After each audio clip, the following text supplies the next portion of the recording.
Bonjour Lokan. Bonjour. Alors nous allons explorer ensemble les applications pratiques et spirituelles du Qigong. Alors quand on évoque Qigong, on visualise des hommes, des femmes dans des jardins publics qui se livrent à des exercices particuliers. Alors ça m'amène à vous demander, le Qigong, est-ce que c'est une gymnastique ou est-ce que c'est plutôt un art martial ? Écoutez, si vous me le permettez, je vais déjà définir le mot Qigong. Le Qigong est composé de deux mots. Le mot Gong, qui veut dire travail, labeur, travail répétitif, entraînement, perfectionnement, donc maîtrise. Et le mot Qi est traduit par les anglo-saxons par énergie. Donc travail, maîtrise de l'énergie. Mais j'aimerais, moi, rajouter un petit peu plus la signification du mot Qi par les sinologues, qui veut dire souffle. Alors bien sûr, par souffle, on aurait pu penser simplement c'est le travail sur la respiration, même si la respiration fait partie du Qigong, un travail sur le Qigong. C'est, le souffle, c'est aussi tout ce qui fait bouger, tout ce qui élève, qui fait briller, tout ce qui fait grandir, tout ce qui remue, en fin de compte, remuer les choses. Donc, maîtrise du souffle, maîtrise des souffles. Alors, pour revenir à votre image, qui est effectivement bien connue, vous avez tout à fait raison, effectivement, on a l'impression que beaucoup de personnes, de Chinois, de Chinoises, font de la gymnastique. Ça semblerait être de la gymnastique. Alors, on peut le considérer comme une gymnastique, puisque dans ces mouvements, ça travaille les muscles, les articulations. Mais ce qui distingue le Qigong d'une simple gymnastique, c'est qu'il y a une contribution du mental qui va avec. C'est-à-dire que le pratiquant va, en même temps qu'il fait l'exercice, il va essayer d'avoir en même temps que le mouvement un esprit de sérénité, de calme, de quiétude. Concernant l'art martial, le Qigong, moi j'aimais bien dire avant Qigong soft, Qigong doux et Qigong dur, c'est que le Qigong dur, c'est la technique, l'ensemble des techniques qui permet à contribuer à des performances martiales. C'est-à-dire que quel que soit l'art martial, pour parvenir à la performance, eh bien on est obligé d'utiliser les techniques du Qigong que sont la concentration, la précision, la rapidité, la puissance, la mobilisation du Qi pour parvenir à cette performance martiale. Alors, toutes ces pratiques, est-ce qu'on connaît leur origine d'une part, et est-ce qu'elles sont codifiées ? Alors, certains auteurs disent que le Qigong est apparu en Chine il y a 2000 ans, d'autres 4000. Peu importe, c'est dans la nuit des temps. L'origine, on pourrait dire que ça peut peut-être provenir d'un geste fortuit. Quelqu'un qui tombe, il se frotte le genou, il s'aperçoit que c'est plus confortable, ça fait moins mal, ou respirer plus fort ou plus calmement permet de calmer, ou courir pour se réchauffer. Donc ce sont peut-être des gestes qui se sont progressivement intégrés dans la vie et ou que certains ont peut-être codifiés pour en faire des techniques. Voilà. Alors, on dit qu'une pratique régulière du Qigong participerait à la prévention des maladies, au maintien de la santé. Comment est-ce qu'on peut expliquer ces effets, s'ils existent ? Et on aimerait connaître les principes qui sous-tendent ces effets. Alors, le Qigong permet justement à l'aide de la respiration, de la pensée bien sûr, la respiration, les mouvements, souvent lents, des postures, des automassages, permet de faire circuler l'énergie vitale à travers le corps. Et c'est cette énergie vitale qui est très très importante dans la physiologie médecine chinoise, qui est ce qui va conditionner tout le bon fonctionnement de tous les organes, de toutes les fonctions du corps. Et donc le fait de faire circuler ces énergies dans la quiétude, bien sûr, sans agitation, permet d'enlever toutes les tensions, car les tensions sont souvent à l'origine des maladies ou des inconforts. Donc le fait de faire circuler cette énergie en toute quiétude, avec en même temps cet esprit, cette volonté de faire les choses calmement, avec quiétude, permet un repos de l'esprit et permet donc de faire circuler une énergie calme, paisible, qui va bien sûr améliorer l'amélioration des différentes fonctions. Alors, le Qigong, qui est plutôt utilisé dans le cadre de la médecine chinoise, vous l'avez dit, est-ce qu'il a fait l'objet d'études ou d'utilisation dans le domaine médical en France? Je pense par exemple un peu à l'instar des pratiques méditatives qui sont maintenant, qui font l'objet d'études, qui sont utilisées. Oui, il y a eu des médecins qui ont essayé d'introduire le Qigong. Il y a eu des tentatives dans différents établissements d'hôpitaux. Mais on peut dire de nos jours qu'avec l'esprit un petit peu plus ouvert de la médecine qui commence à s'intéresser à toutes sortes de pratiques, comme vous l'avez dit, la méditation, eh bien, certains établissements maintenant utilisent le Qigong, comme par exemple l'hôpital Georges Pompidou à Paris, l'hôpital européen Georges Pompidou. Il y a une section de Qigong, comme il existe une Qigong, une section de karaté là-bas. Ah, le karaté également. Alors, on dit aussi qu'une pratique régulière du Qigong aurait des effets positifs sur le développement personnel, voire l'accès à une forme de spiritualité. Est-ce que vous partagez cet avis? Alors, le Qigong permet justement d'être plus serein, de travailler sur le caractère. Il faut savoir que, par exemple, l'école taoïste ou l'école bouddhiste travaillait sur le caractère. C'est-à-dire que c'était une forme du Qigong du caractère, c'est-à-dire que le pratiquant essayait d'élever, de sublimer les autres, ou de travailler la vertu. On dit entraîner la vertu avant tout, ou entraîner le corps, travailler le cœur avant tout, entraîner le cœur avant tout. Alors justement, le Qigong, me disiez-vous lors de la préparation de cet entretien, contient un aspect méditatif en lien avec le sourire et la qualité de l'énergie qui nous traverse.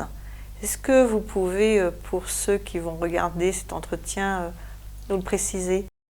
Je parlais d'une pratique qu'on appelait le sourire aux organes ou le sourire au Tantien, qui sont le sourire aux organes. Le sourire est un geste de sympathie, de reconnaissance parfois. Voilà. Donc c'est un moment aussi où on se retrouve avec soi, avec ses différents organes, et on remercie ces organes. Voilà, parce que c'est grâce à eux qu'on vit, qu'on a beaucoup de joie, beaucoup de choses. Et donc c'est bien de temps en temps de remercier ces organes, d'avoir une reconnaissance envers ces organes qui sont si précieux et qu'on s'aperçoit de leur préciosité quand on les perd, quand on perd leur fonction. Et donc c'est une manière aussi, c'est une attitude dans le sourire qui amène vers la sérénité, qui amène vers la tranquillité.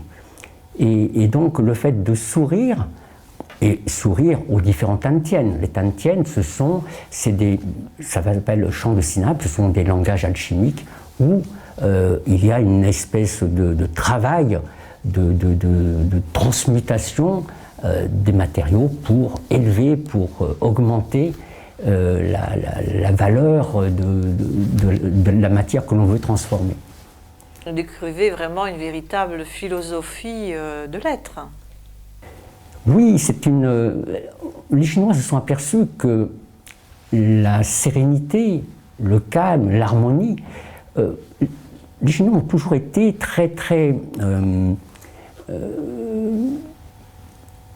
ont souvent mis l'accent sur le rapport entre l'homme et la nature. Et le fait de vouloir la connaître, l'imiter, de faire toutes les analogies possibles. Il faut savoir que la pensée chinoise est une pensée analogique. Donc tout ce qui a donné la richesse de la culture chinoise a été très très souvent simplement l'expression du reflet de la nature. Ils ont tout simplement essayé de refaire ou de reproduire, et ce qui disaient autrefois les sages, ce qui est dans le ciel, ce qu'on appelle le macrocosme, l'univers, on le retrouve en l'homme dans le microcosme. Et toujours cette relation entre ciel et homme, entre l'univers et l'homme, permet d'une part à l'homme de prendre conscience qu'il est une cellule qui fait corps avec l'univers, et d'un autre côté, ça lui permet donc en essayant de ressembler et en essayant d'appliquer les règles de l'univers, eh bien, il sait, puisque l'univers a un fonctionnement, on pourrait dire presque parfait, eh bien, l'homme peut arriver aussi à parfaire sa santé, à parfaire son harmonisation entre justement son corps et son esprit, et lui-même par rapport à l'univers. Alors, quand je vous écoute, je comprends sans doute mieux pourquoi on pratique le Qigong dans la nature. Et ce qui me semble frappant, c'est cette idée d'harmonie, harmonie à l'intérieur de soi et harmonie avec l'univers et tout ce qui nous entoure. Et là, ça me fait penser à la note juste et à de la musique. Travailler le Qigong dans la nature, c'est l'idéal, car c'est là qu'on entre plus facilement en communion avec la nature. Mais imaginez que vous êtes dans une salle, vous n'avez pas proximité à la nature, vous êtes dans un hôpital, dans un lit d'hôpital. Vous ne pouvez pas sortir. Vous pouvez quand même faire du Qigong, même dans votre lit. Comment cela? Eh bien, tout simplement parce que vous allez utiliser une des techniques, qui est la technique méditative. Et cette technique méditative, vous allez entrer dans ce qu'on appelle donc contemplation du corps. Vous allez rassembler votre esprit, c'est-à-dire rassembler votre esprit, vous allez prendre comme objet de méditation la nature. C'est-à-dire, on va prendre un exemple, si vous avez chaud, eh bien vous allez peut-être plutôt imaginer, visualiser une fontaine rafraîchissante ou un glaçon qui va vous descendre dans le dos, vous voyez, ou une pluie rafraîchissante. Si vous avez froid, vous allez méditer, vous allez contempler un feu. Vous voyez, ça, ce sont des objets de contemplation, des objets de méditation qui vous permettent donc de retrouver une sensation, un état qui va vous permettre de rechercher le bien-être ou le mieux-être. Alors, c'est très intéressant ce que vous nous décrivez, puisque les neurosciences aujourd'hui et les expériences qui sont faites notamment sur le cerveau montrent que les effets sont les mêmes, que l'expérience soit vécue réellement ou qu'elle soit imaginée, visualisée, bien sûr, avec intensité, tous les sens y participant. Cela confirme finalement la démarche ancienne, empirique. Vous avez tout à fait raison. On va prendre un exemple. Vous rentrez dans un endroit, dans une porcherie où ça sent très très mauvais.